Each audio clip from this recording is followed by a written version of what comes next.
And here we go. All right. Good morning. Welcome, everyone, to Accuracy in America. I'm Don Irvine, joined once again by Brian McNicoll. Good morning. Hello, deplorables, drags, despicables, chumps, and dog-faced pony soldiers. Yep, I don't know. I keep thinking that list ought to get longer. We probably need to throw some more things in there. But anyway, so we'll start off with impeachment trial news and everything. Just more or less, I guess, dominated the news cycle. I mean, we had yesterday the start of the trial with Jamie Raskin up there with his very emotional plea. It was about a 13-minute video of the Capitol Hill riot, and leading to a vote by the Senate to say that by 56 to 44, I believe, to say that it was constitutional to proceed with this trial. So take it away, Brian. Well, carefully edited video. It seemed like it showed the same scenes over and over in some places, and to try to make it look like, oh, there were all these people charging into the Capitol when we're basically talking about 150 people. But you kept watching the same people over and over, kind of made it look like a multiplier effect.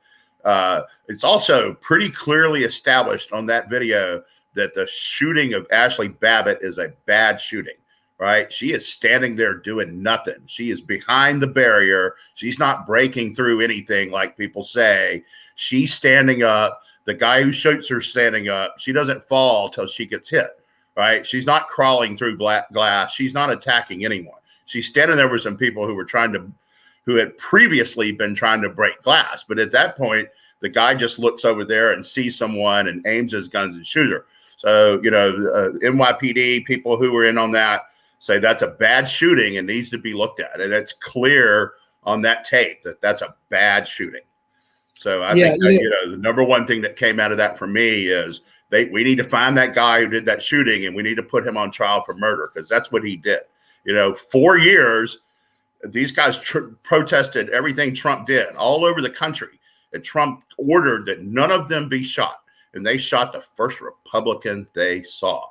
So that's some explaining needs to be done. I mean, I know that other side doesn't really value human life to the extent that we do here, but that's ridiculous.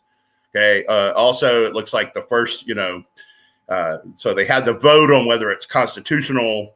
One senator, Bill Cassidy from Louisiana, moved over to the other camp. So basically, your video and your emotional appeal moved one guy, right? Not the 15 or whatever it is required. So I think it's a pro forma thing now, and it's destined to fail again. Yeah, I mean, because I wanted to ask you, when I saw Cassidy's name on there, was a little bit of a surprise. I mean, no, it's not. Cassidy is one gradient over from Susan Collins. He is one tiny mark over from Susan Collins. Okay, that's what I wanted to know. Is that it's just that how close is he to this other group of people anyway that tends to vote against us? So so he's kind of part of that group, but hasn't really voted with that group necessarily. Yeah, he's sort of like a blue dog, or I guess they call it red dog Republican. I mean, he sort of is. And Louisiana GOP already released a scathing statement attacking him for that. I expect my friends on the state central down there, I believe there will be a censure vote on him real soon. And then primary opponents are coming out of the woodwork, and it looks like the money is going to dry up on him too. So, he's going to pay a price for it, and I would argue that he deserves it. Yeah, and the thing that gets me about these votes is just that, okay, you need 67 to have a conviction. So you needed 17 Republican senators. You're far short of that number. I guess it can be looked at in several different ways. One, from the Susan Collins, Murkowski, Romney group, who seem to be the core group there. That I need to vote my conscience. I'm whatever. Yeah, your conscience is always whatever the Democrats want. Your conscience always says vote with the Democrats. You ever notice that? Like every once in a while, you get a break. Like, they finally brought Collins around on Kavanaugh, right? They showed her all the evidence the lady from Arizona had, and she kind of couldn't argue that Blasey Ford was telling the truth anymore. So she caved on that one. But almost every time that conscience talks, that conscience says, vote Democrat. Right? Yeah. Democrats don't hear that. I mean, Joe Manchin every once in a while hears it, but he doesn't actually vote. He talks, but he doesn't actually vote. Right? Like Keystone, I guess he's asked Biden to go back on revisit the Keystone decision, because it affects energy jobs, which is a big thing in his state, which Biden lost by more than 40 points. But if it comes down to a vote, Manchin's going to vote his party. Like, we expect the people we elect to do, but are usually disappointed in. Right. I mean, that is the thing that I think both of us have seen throughout our lives, our careers in the media and everything like this. It's just that in politics and whatever, it's just that for the most part, when it comes down to party line voting, Democrats pretty much stick together, and the Republicans, the Democrats can peel off these Republicans, and it happens time and time again. Your conscience, your conscience always goes the same way. It's never like their conscience. Okay, out of our conscience, we're going to admit you're right and come your way one time. When does that happen? Right. It doesn't happen. And they don't have a conscience. It's not there. To the extent that whether or not Susan Collins is going to run again and say 6 years from now, it's these types of votes that she can show to her constituency as her independence from the Republican Party, et cetera, not towing the line all the time. I'm not so sure that she's going to run again in 6 years, but you never know with these people. Romney's really curious because he comes from still a very conservative state. And Republicans, most of the Republicans there are pretty conservative. There are pockets where they're not as conservative, but I don't see how Romney, should he decide to run again, he gets support because he is showing that he is bucking the party time and time again. Romney, I think he has an 81% approval rating in Utah among Democrats. That ought to tell you something right there. He basically, except for the day they vote to organize the Senate, he's basically a Democrat senator. So if I'm running against him out there, I point that out. I say, would you like a Republican or a real Republican? Yeah, Romney, he's just curious. He seems to believe in his head that he needs those Democrats to win elections, and he doesn't need those Democrats to win elections in Utah. Not right now. Right. Maybe the demographics will continue to change, but right now, it's still a very Republican state. Basically, I think it's the reddest state, isn't it? Is it Utah the most Republican state in the country? Just about. Yeah, I mean, but he kowtows to the Democrats. It's like this is not something that the Republicans in Utah that I know, are very happy with at all. And they may take it out with Murkowski and Collins. Murkowski makes the same calculation, right? That she needs to appear as a moderate to be successful.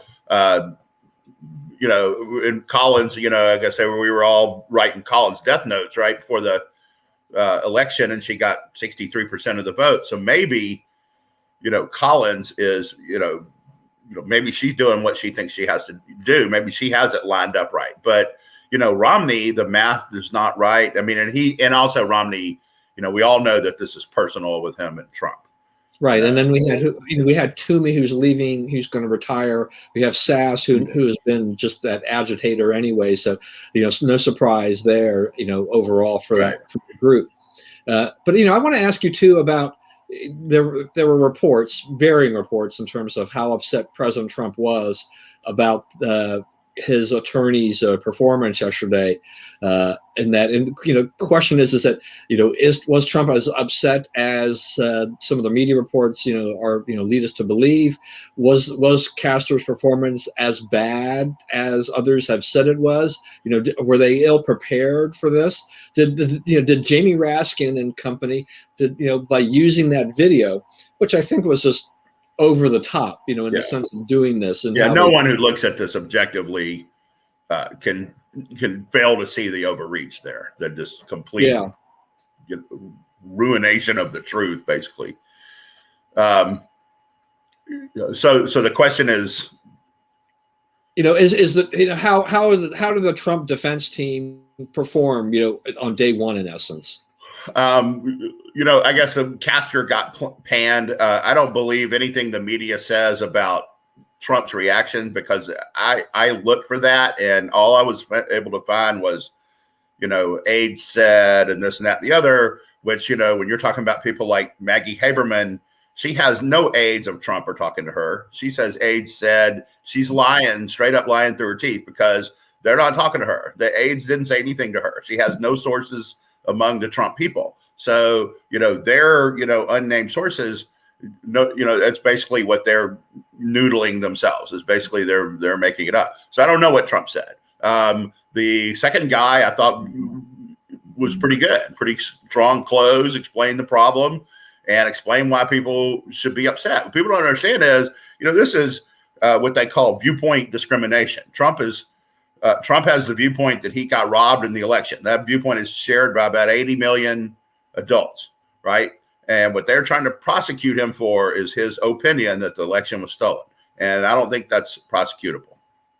Yeah, I think if there's anything that Trump would be upset with, knowing the way President Trump has been in his behavior, it's just that, he praised the House impeachment managers for their presentation, and I could see Trump going like, "What the heck are you doing?" I didn't pay for that. Yeah, I hear you. Yeah, both of those guys sort of doled out compliments, and they did what lawyers normally do, and they're collegial about it and so forth before they stick the shiv in or whatever. Right. But I mean, they were both familiar and collegial, and that's not what he usually does. So.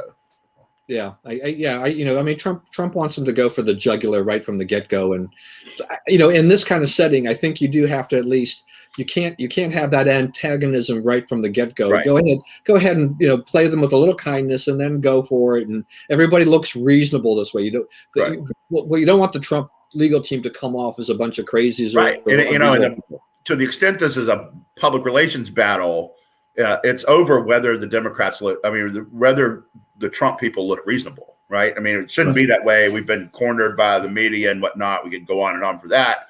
But the fact of the business is they do need to look sober and reasonable, and that what they're saying has a chance to be true to people who don't know one way or the other. Yeah, and so here we are with this thing, and they say that there may be a vote, early next week, or maybe by this time next week.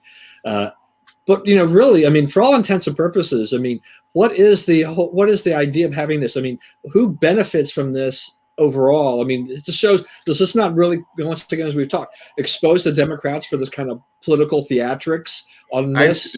I think that the only person who would actually benefit from Trump being, convicted, which he won't be, they're far short of the votes, everyone acknowledges that, is Pelosi.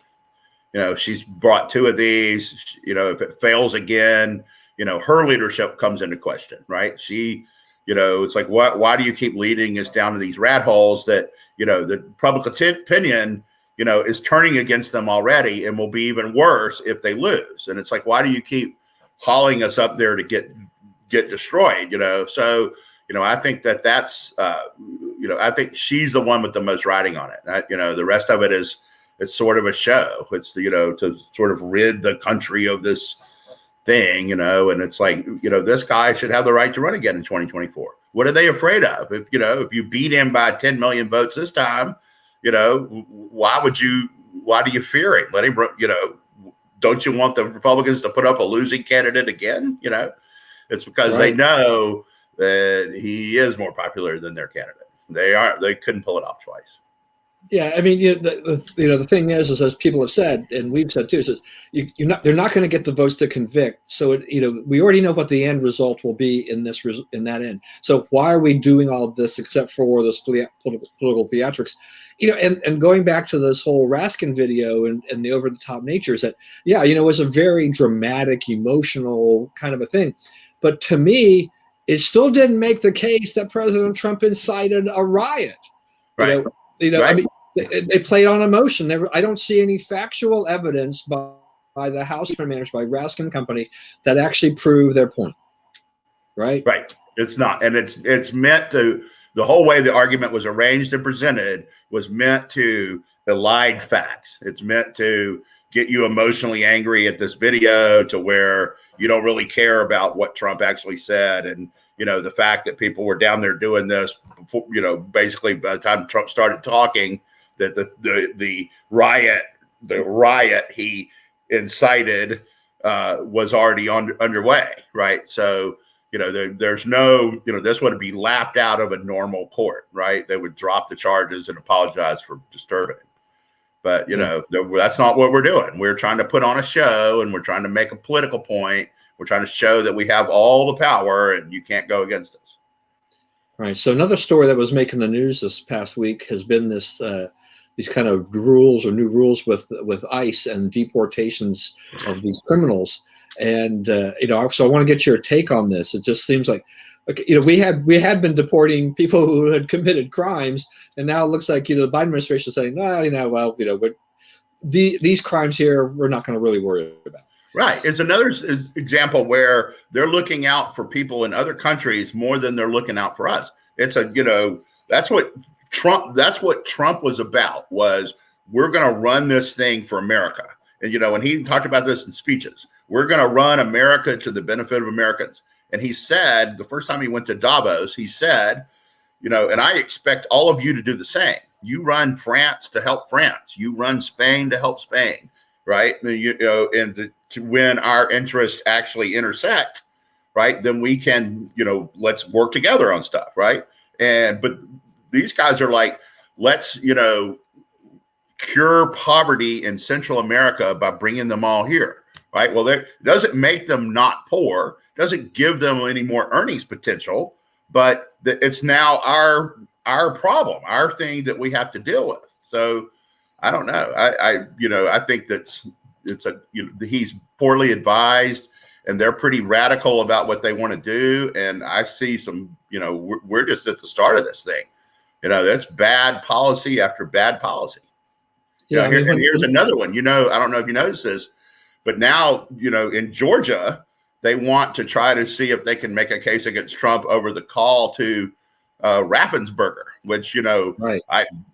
That's the same, you know, my strategy for that, if I were Trump, was the same as he used for Ukraine, and release the transcript of the call. You know, the transcript of the call explains what he was talking about, and there's nothing criminal about it.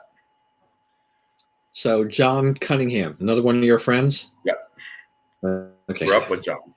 Not that I didn't already know that, probably. So John's family was in the barbecue business, and one of their customers was a guy named Elvis Presley. And when he was first starting out on the Louisiana Hayride, you know, they took care of Elvis, and they made sure he had enough to eat every day. And when Elvis got rich and famous, he came back and saw him from time to time. That's how I got to meet Elvis. Was he went to see John's cousin? That's funny, because so he's commented here about our discussion about the Capitol Hill riots. He says, not to mention that the Capitol and DC police had information a week ahead of the riots that they should expect trouble, which was another problem. I mean, that's something that came out, that they were warned. They knew they had some they intel, knew this was coming, and because there was intelligence and people talking about it before it happened, which means what? They were not incited by his speech. Yeah, right. That's what they're trying to teach him for. And if you knew a week ahead of time that nothing he said in that speech made any difference, right? Yeah. I mean, yeah. If why are we here? You know? Yeah. This itself. Yeah. So it'd be nice if the attorneys for Trump or somebody would bring this up, saying, by the way, you know, what about that report that the Capitol Hill and DC police actually had information that there was going to be trouble a week ahead of time? How does that you know, kind of, how do you line that up with what President square with this other stuff, you know? Yeah, John's real good people. He's a good man. But those facts should matter. You know, so This is a sidebar, but when you mentioned this barbecue place, so I was watching one of those sports, you know, commentary programs, and they had this guy who was one of the coaches from BYU, Mahe, and during this course of this conversation, they were talking about these football games and stuff like that. He mentioned Bam Bams in Provo. And for people who are around Provo, this is a famous barbecue joint. And through the host had no clue, you know, had never heard of this. So it just led to this wonderful opportunity. She's like, I don't know what Bam Bams is. So he got a chance to explain and give Bam Bams this, this great promo about what a great barbecue place it was and everything like this. Nothing better to get that free earned media right on national television, so it's a place that my wife has been to, but I haven't been to yet. But that's good barbecue. It might be worth a trip. Yeah. No, I just need to get back on a plane again on a fairly regular, so I can go back and visit my family. I can go back to Provo and do things. But I think I'm kind of waiting for the vaccine and some more information so that where travel is a little easier than it is now. I still hate all the plus we have the government talking about maybe all the testing that you'll have to have before you get on a plane domestically potentially. Right.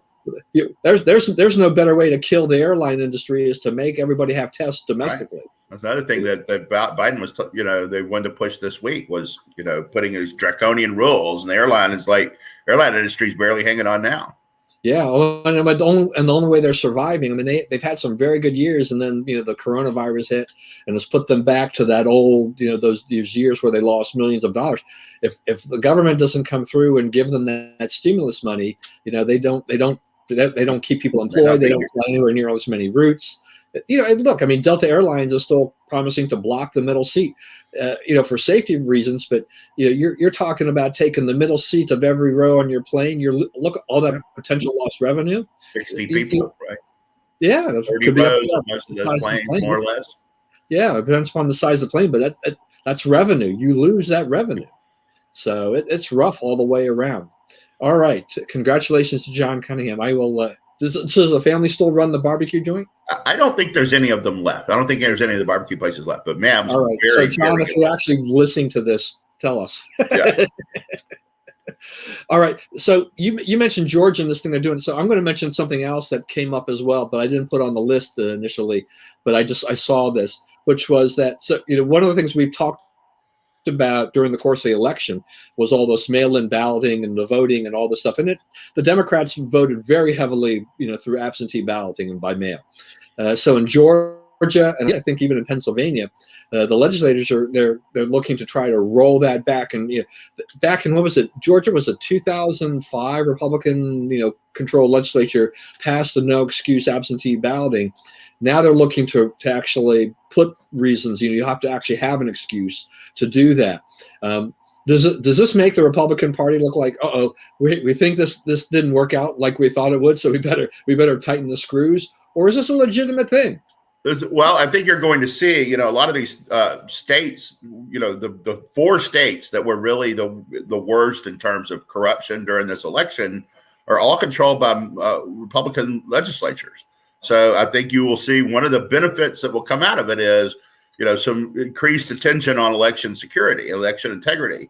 And there's the courts, by the way, have taken the case, the case that's kind of the shell of Texas versus Pennsylvania, where they're going to rule on whether it was constitutional for Pennsylvania to change its election laws without going through the state legislature. So that case will eventually get heard and probably will be, ruled on in the favor of Trump's interests. I don't think they're going to go back and make him president, right. But, you're going to see courts say people can't make up election laws without going through the legislature, and that, voter ID matters, and mail-in ballots lead to corruption.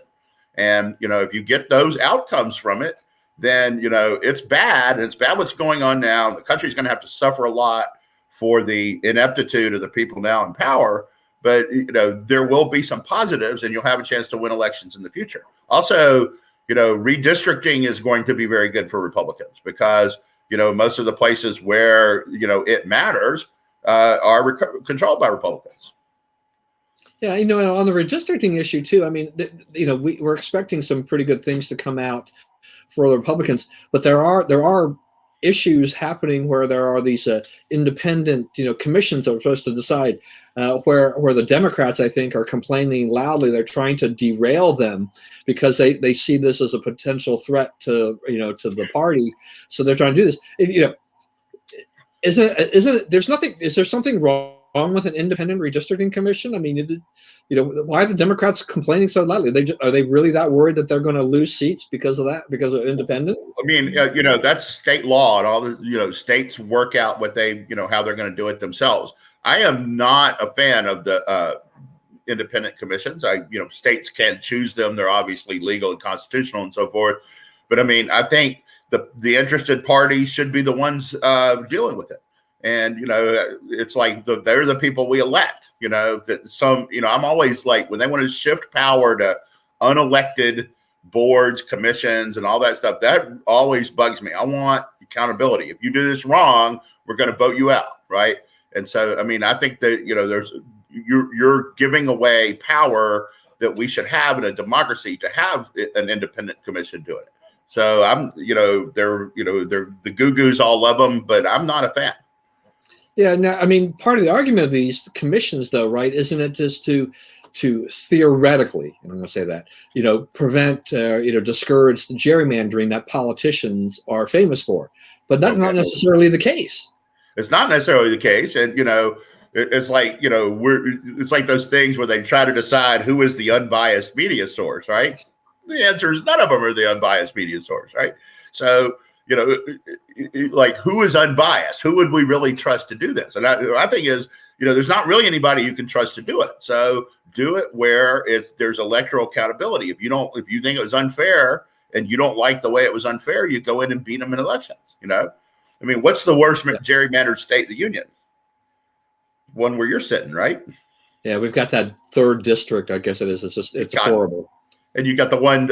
Is that the one that comes down into Montgomery County and like wiped out Roscoe?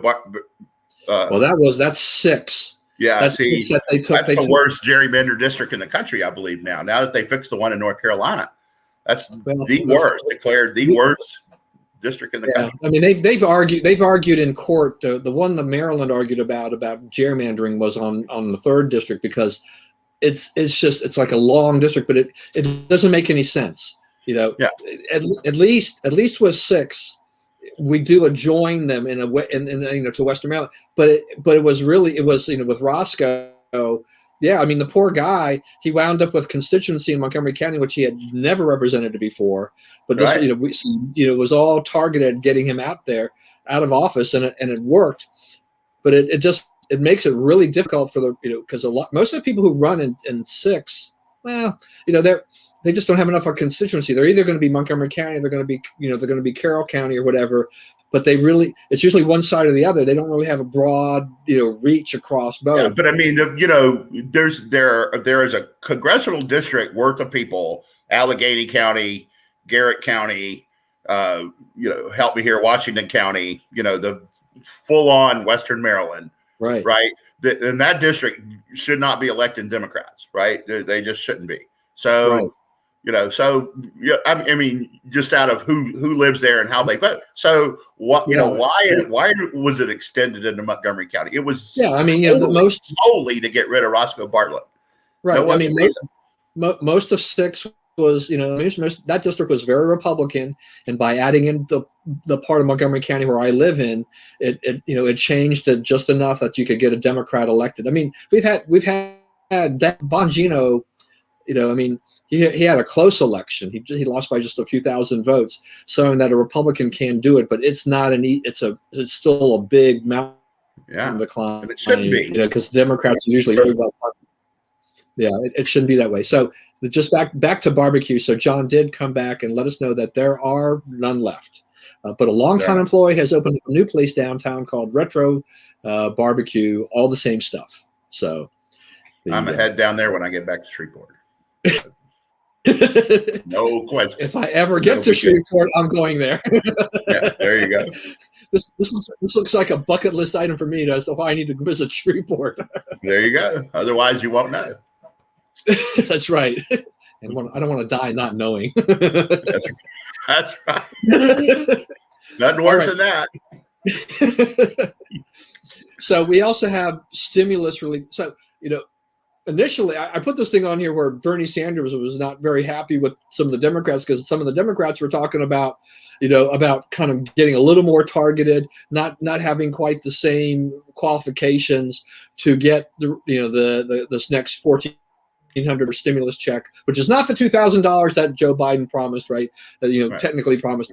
But from what I'm reading now is that the Democrats are going to, the information we're seeing that says, it's going to be $1,400, but the phase out will be quicker, but the initial qualifications are still there. The 75,000, 150,000, singles and couples and things like that. But I also saw that the full benefit, they're looking at full benefits for children. Not just they had maybe $500 for children before in the initial stimulus packages. They're willing to give $1,400 to the children even. So this is whoa, they're out there spending some money here with this. I don't know how much of this. I guess it'll pass, but I don't know if there are votes in the Senate that will do that. It's going to be close. It's close in the House. There's people who say, if you really made $70,000 last year, why do you need this? Right? This is just voting ourselves to Treasury, right? I mean, I don't. What are we getting out of this? What do we get out of handing people checks? It doesn't really get them out of trouble, right? A lot of these people are 6-8 months behind on rent. $1,400 is, maybe that covers one. Maybe you live somewhere cheap and it covers two, but it doesn't cover any more than that. And then there's nothing else. Right, you get nothing else for it, but back paying something that you've long owed, right? And I guess that's you'll owe them a little less. I guess there's some benefit to that, but I mean, there's you're waiting on Keynesian economic stimulus out of this. You can give that up, right? Because almost all this money will be owed, and it will go to the people that do you really want to vote stimulus for landlords? I don't think anybody's. If anybody in the Bernie or Biden coalition would be for that. So it's if they made me king for a day, I would say, get rid of this entire legislation. Don't try to spend any more money on this. I'm not sure that's the right approach anymore. I would say, open up, let people work, things are open and people have worked, Walmart's workforce is not all dead now. They're most of them are still alive and kicking, right? And they've been dealing with customers every single day throughout this whole thing, right? Let the other people go to work. Let people go earn money, and then you won't have to keep cutting these checks. And, if you give them $1,400 now, what are you going to do in 2 months? They're not going to have the $1,400. It won't still be doing them any good at all. So are they back for another $1,400? We're just going to keep doing this on and on. Is that really what the plan is here? So I don't know. And, they're in a box here, and they've got to do something because he's promised 2,000, right? Now he's saying, oh, well, 14 plus the 6 we gave you 6 months ago adds up to 2,000. Well, you didn't give that. That was Trump, and we're not adding that up. You said $2,000 checks will go out the door if Warnock and Ossoff win, right? And they won, and the checks have not gone out the door. And my thing is, just go out and say you're going to break that promise because, at least you will have on your side that you did the responsible thing. Right. Yeah. And Bernie and the progressive left, I mean, their thing is that, they could win elections. They've won them already. Yeah. Right? You're hurting the working man or whatever. But, the threshold here too is based on an adjusted gross income, right? So, right. So that is after all the additions and subtractions, which usually winds up, in most cases being less than your salary that you have on your W-2. From your W-2 wages till the time you get down to your adjusted gross wages tends to be less. So, it's pretty darn generous. I mean, if you're saying 75,000 for a single, that person's you're actually giving it to someone who's making a whole heck of a lot more money than that, in my, So John is saying, I guess he's the new Bob Pauley of this week, right? The bill will eventually come due. You cannot continue to run the presses. Free money is not free. I mean, this is things we've been talking about, is that we have that ticking time bomb on the other end here is that the Democrats keep doing this. They want to keep spending, but yes, the bill will come due at some point. It may not, probably will not at the rate we're going. May not come due in our lifetime, but certainly our children and future and any future grandchildren, whatever. These future generations are facing a much more dire future with this kind of a situation if we just keep throwing money at this. Right, and there's if they get you dependent on government checks, that's pretty much total control, right? Like the whole country is a big welfare state, right? So, at some point, as Margaret Thatcher said, you run out of other people's money. So, how do you propose to grow the economy? And, are you against growing the economy? Because you don't talk much about it and you don't seem interested in policies that promote it. So, and if you don't want to grow the economy, why not? And what else are we going to do? How else are we going to generate prosperity? That's one thing. Trump generated record prosperity in the country. More people making more money, more people working and earning higher salaries than ever before. So we've never had 1.5 million jobs, more jobs than job seekers before. We've never had anything like that. We've never had real, true energy independence in the modern age before. Never had it. We had it. We have it. But we're trying to give it away. In service of I don't know. One of the things that really ticked me off last week was when Biden sat down and talked about unemployment. He said it's going to take us 10 years to get back to full employment. In criticizing Trump for everything he did. It's like, hey, President Biden, look around at your Democrat friends, all your buddies in California and New York who are not letting the businesses open. They're right. You can make it happen quickly. You can put people back to businesses open. And as you said, if people were going back to work, they're not going to need this money anyway, right? There would be no need for all this stimulus for the individuals because people are earning. And I think if you did a survey of a majority of the Americans would say we would rather be at work earning our own keep than having to stay home and being forced to be on these layoffs and furloughs and collecting an occasional check from the government. But you're right. This is kind of the Democrats' way of they will gain control over you in every facet of your life by just doling out money periodically, saying and that you have to go to them. You vote for them, you do things, and they will give you money, and that's how the world is going to work under a Democrat in their utopia. If that's not what you're about, then explain to us what you are about and how that how all this stuff doesn't add up to that. Well, and the thing with Biden is just it seems like he totally really ignored the fact that we had a stinking pandemic here. And it's like, what would Joe Biden have done any better had he been the president, in 2020 with the situation? No, I think we would have been far worse. Not. I think the right approach got taken on that, right? Because the federal government doesn't, he's talking about, he's going to mask mandates, he's going to mail everybody a mask, and when he's going to allow schools to reopen. Did none of these people pass civics? Because guess what? The president doesn't control when schools are open. He doesn't control when states reopen. He doesn't control all these things that he says he controls, right? And when this started out, who runs hospitals? It's not the federal government. It's state and local governments own them, operate them, regulate them. There's some private industries, but they're still regulated by state and local government. So when you say, why don't he just give them all ventilators?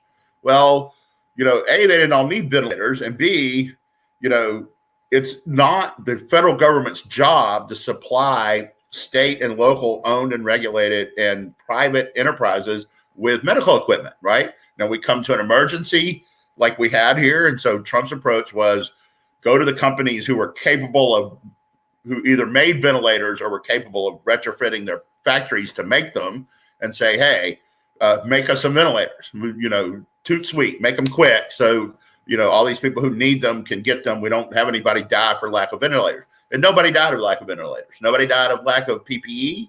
Nobody died for lack of providers, or hospital beds, right? That's not why they died. No one died of that because, he managed supply. He created a bigger supply that state and local governments could draw from as they needed.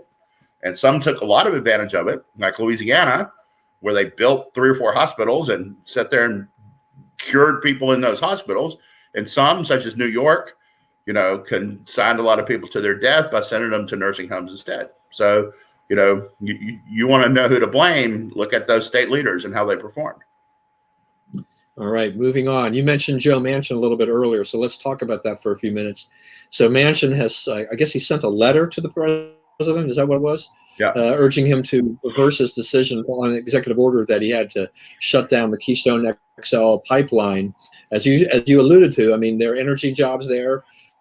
There are no landmines, as Kamala Harris had said, for the workers to go and to take care of, and as far as I know, in West Virginia. But but you have Richard Trump. Here's the thing about that.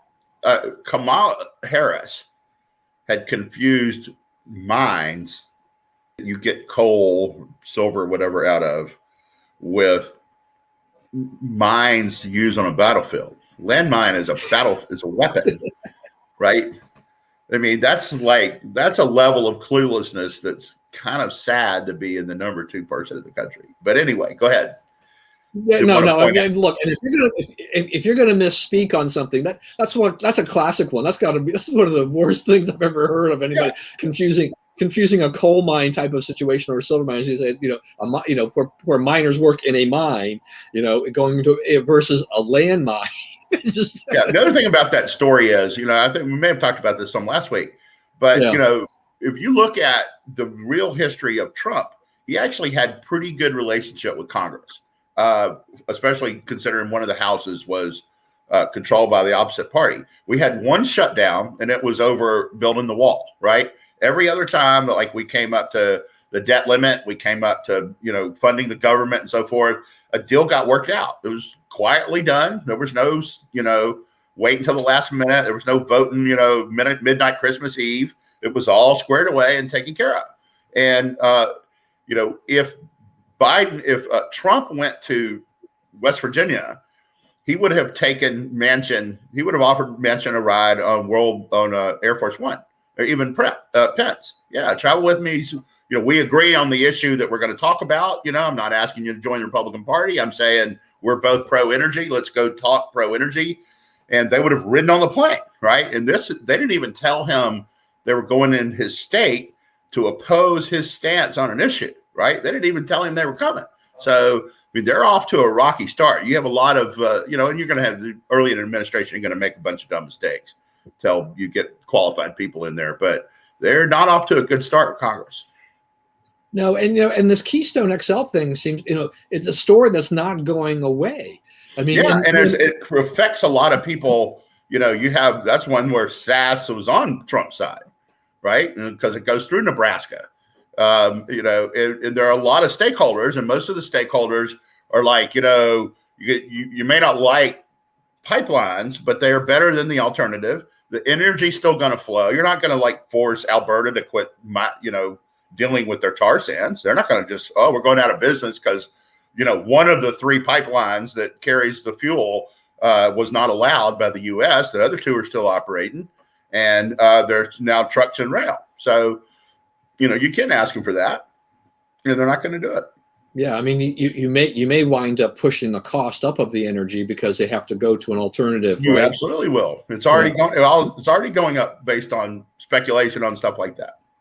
Yeah, so it's and it's interesting because when they were doing that big kind of what we'll call, I guess everybody's been calling the vote-a-rama, one of the things that came out of that was that Manchin and Tester voted with the Republicans for an amendment to restore Keystone, for which Schumer basically shut that down and everything. The reconciliation legislation. Right. Yeah, that's right. Right. So that there's some the Democrats they're not wholly in lockstep saying that Keystone XL should be gone. Right. I think they understand the benefits of this. And this is something, I put on the list there too, where, Peter Doocy from Fox News is asking, Jen Psaki, and, she gets a little snarky, but, Obama talked about, 5 million green jobs, creating 5 million green energy jobs. I think he talked about that in 2008 or something like that. I've been trying to read up on this. It's really hard to track. And there's no real definition based on what I've been reading of what the green jobs are. Sometimes they're in sanitation and sewage and whatnot. but by and large, I think people generally agree that green jobs have lagged overall. Right. And it's almost all the function of public investment. So the government and they generally don't pay as well as, say, pipeline jobs and things like that. So we have, there's all this talk about it, but this is one of those things where the administration will promise, well, we're going to spend more on green, but it's not necessarily going to be good for the economy. It's not necessarily going to generate any real good paying jobs necessarily. Right. If it was good for the economy, why don't the people who invest in things that are good for the economy invest in it? The 1 year of the wind production tax credit was actually stopped.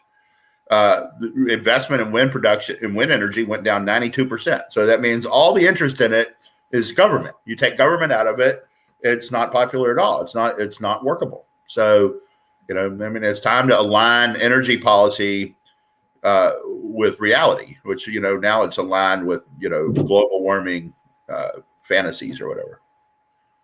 So Bob has joined us. He had a meeting conflict. I told him that he's been. I told him he's been. Start here, buddy. It's always good to see you. I'm glad that Bob has joined us and he enjoys our conversation and all that. Yeah, but you're right. I mean, look, it's just, and so our energy policy for the next 4 years. I don't have a lot of hope for this, but I do love, and we've talked about this a little bit before. I do love all the stories that are coming out about kind of how our grid is going to be kind of overtaxed because all these companies want to go to green cars, all this stuff. But I was listening to something and I hadn't thought about it.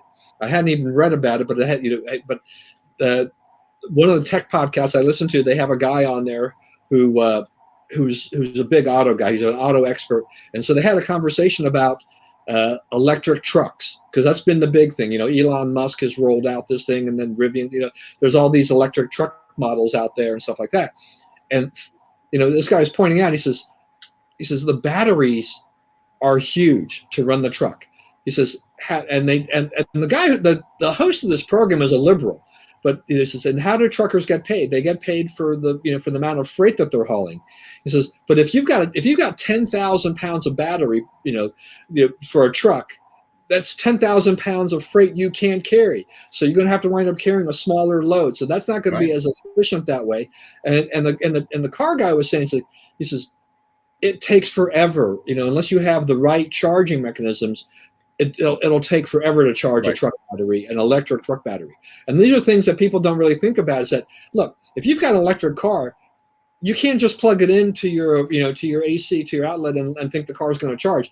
You have to have the right voltage. You get a machine for delivering that power, right? Yeah, to deliver that. And even then, it's kind of an overnight process to fully charge a lot of cars. Right. So Bob says, those darn dissertation students, they need to start paying me overtime.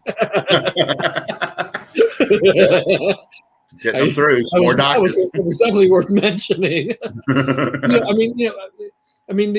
This electric dream is just a dream. It's not really. The realities, are not going to come.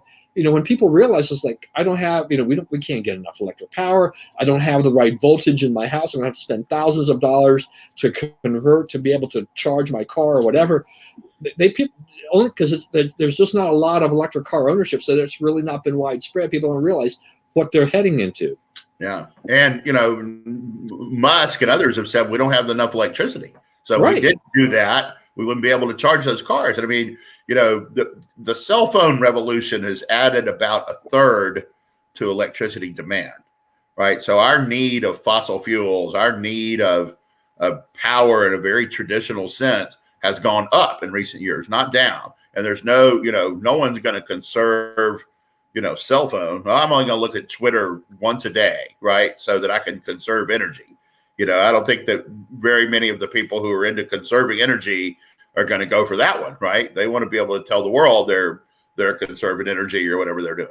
So, I think it's kind of a stuck deal. And I think the electric cars, unless we do make a lot of improvements very soon in battery technology, I could see that being a product that doesn't stay in the consciousness for very long. we tried it and we couldn't really kind of make it work. I think it's going to kind of be the story of electric cars because, the battery has proved a pretty impervious, impediment to the progress.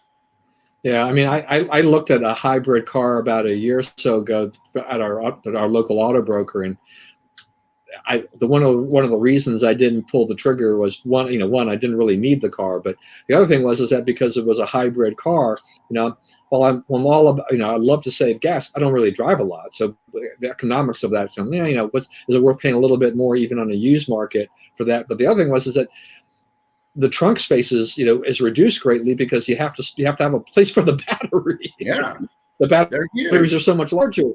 Yeah, so there are trade-offs in all of this, and I'm not sure that the general public, is really willing to go down that path, when it comes to this. But you're mentioning, you're talking about cell phones and things like this, in the last 10, 15, 20 years, as we have acquired more devices, more computers, more television sets. I mean, these big honking television sets, when you turn them off, they're not really totally off. They're usually in kind of a low power mode, so they're still drawing something from the grid, from the electricity.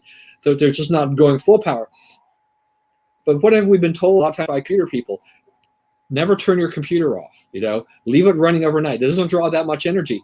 But if you start adding that up, number of computers you have in your house, number of televisions you have in your house, the cell phones that are charging, et cetera, it adds up over time. There is a fair amount of juice being drawn by that.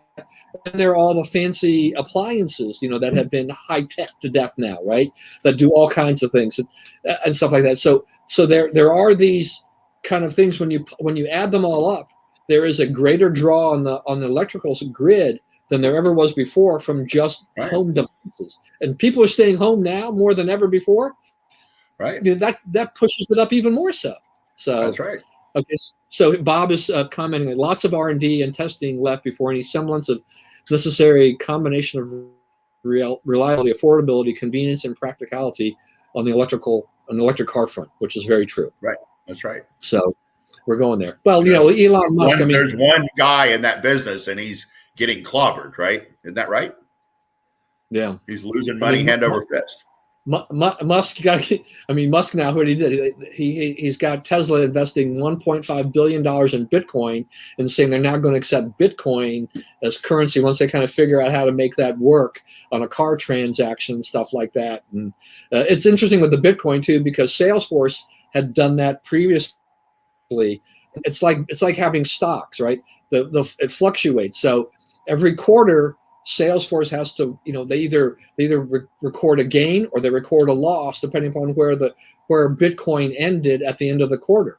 So there's a lot, in Bitcoin. I mean, it's really not like a stock. I mean, we've seen it go to $43,000, but it could easily, the next thing we know, it could easily be $5,000 when people bail out of it. So, you just never know how that's going to go. One last thing, I just want to get your opinion about Lou Dobbs and Fox Business. So that he got canned on Friday. There was a lot of talk related to the fact that Smartmatic had filed a $2.7 billion lawsuit or something like that against. What's your take on all of this? Well, I will say that Newsmax had to read basically a ransom note. I think Fox News, there's some of the people on Fox News, and it's dictated their behavior. I guess Newsmax ended the interview with Mike Lindell. The anchor walked off the set rather than discuss election fraud with him because, I guess they have part of their agreement with Dominion or Smartmatic or whoever it was that sued them was that, we will not engage in this kind of discussion and we'll shut it down. Right. And Lindell presented a challenge to that. So they just shut him down. So, I don't know. These guys may be equally afraid of that. Part of me says, though, that Lou Dobbs, I don't know. I mean, it was their highest rated business show. Right. But Lou Dobbs, he was one of the people who needed Trump. Right. he was sort of telling the Trump story from the Trump angle, and maybe that's not a place they want to be anymore. So it's kind of tricky. I don't really know. It does seem to be, in keeping with other moves at Fox, such as, the bizarre way it handled election night and so forth. And then, you have the guys who were calling the races and then they got fired. And so, I think Fox is kind of going through a moment now where they're trying to decide, who they are and what they want to be as a network. And this is part of saying, we're I think, they've said, we're center right, I think is kind of what the way they're putting it. And Dobbs is more Trumpian right. And they're shedding that part of who they are. Yeah. And Fox is trying to figure out who they are. I mean, they by all reports, I mean, they're CNN and MSNBC have made gains on them in the ratings, even after. Yeah. So, and that was after like 20 years of dominating every single ratings period. Right. Just dominant, top 10 shows all on the same network and so forth. And now you don't have that. Yeah, so there may have been a bigger Trump effect on that network than I had given credit to be, that people have switched off. All right, we're into 2 minutes.